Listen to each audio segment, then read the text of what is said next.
Ne pouvant pas venir par les airs, c'est par la mer que Fayez El-Sarraj a atteint Tripoli.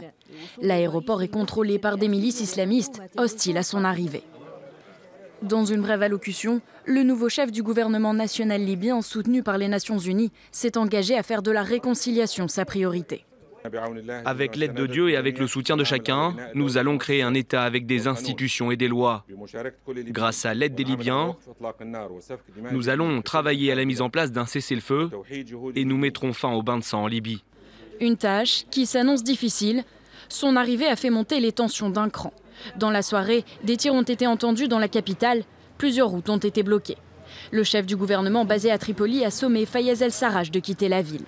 En proie au chaos depuis la chute du régime de Mouammar Kadhafi en 2011, la Libye compte 2 gouvernements qui se disputent le pouvoir, l'un à Tripoli et l'autre dans l'est à Tobrouk.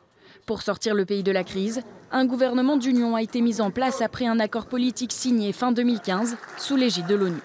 Problème, les chefs des 2 gouvernements rivaux s'y opposent. Le secrétaire général des Nations Unies a appelé à un transfert de pouvoir pacifique. Ceux qui font obstruction au processus politique doivent être tenus pour responsables. J'appelle le gouvernement d'union nationale à assumer ses responsabilités en mettant en œuvre toutes les dispositions de l'accord politique. Les États-Unis et l'Union européenne ont également salué l'arrivée de Fayez El-Sarraj, après avoir exprimé pendant des mois leur souhait de traiter avec une autorité unifiée en Libye. Car l'objectif est double, sortir le pays du chaos, mais aussi faire face à la montée en puissance en territoire libyen du groupe État islamique.